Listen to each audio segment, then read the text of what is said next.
So the question of the role of women is absolutely the centre of all of Charlotte Bronte's novels, and particularly so with Jane Eyre.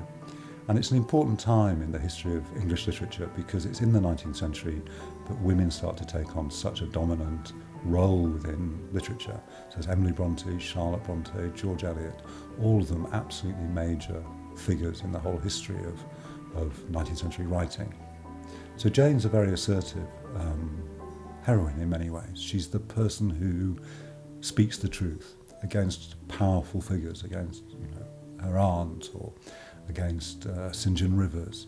She's the person who speaks the truth against them. And there's often these very powerful, dominant male figures against whom Jane has to find her own voice and her own identity.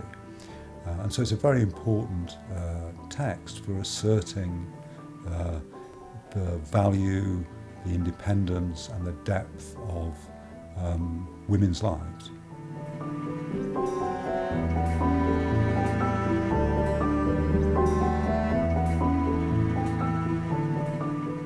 So we think of Jane Eyre and Wuthering Heights, both of them as novels really concerned with passion, sexual passion, but also passion for cruelty or anger, so violent kind of primal passions.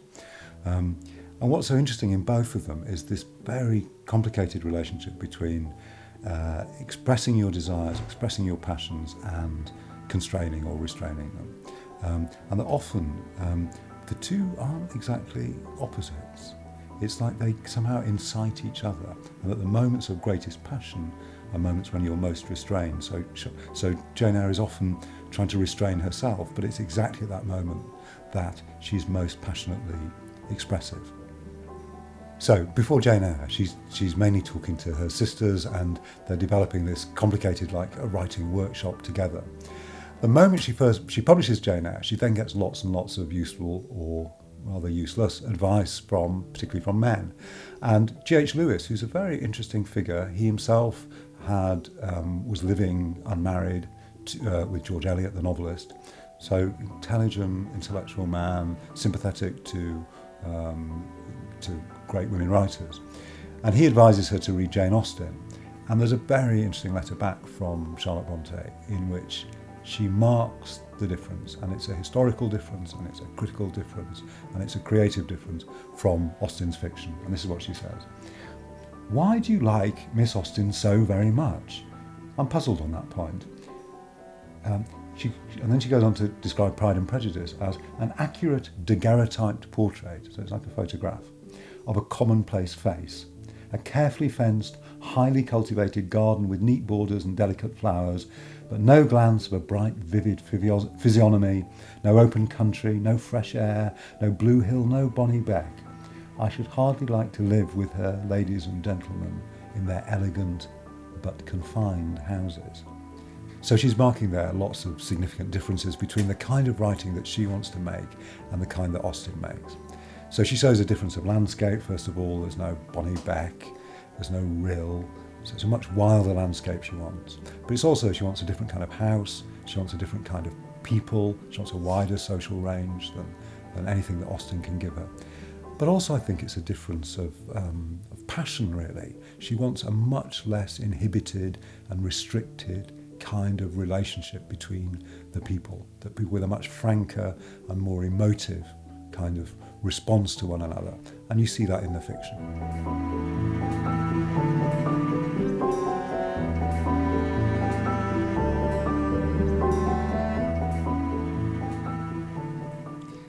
So Jane Eyre works as a governess, and governesses really matter in 19th century fiction and in 19th century society.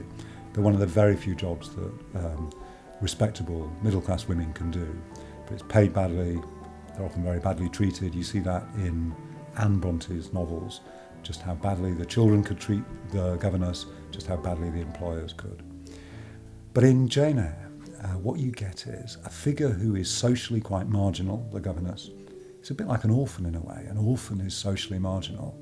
But both of those figures, the governess and the orphan, and Jane Eyre is both, manage to reveal central things about the whole way that society works. Both in class terms and in gender terms, they're somewhere oddly betwixt and between. Jane, there she is in the sitting room, She's in the room, but she's not really properly of it. And Charlotte Bronte uses that as a kind of wedge or a kind of prism through which she reveals so much about the workings of 19th century society.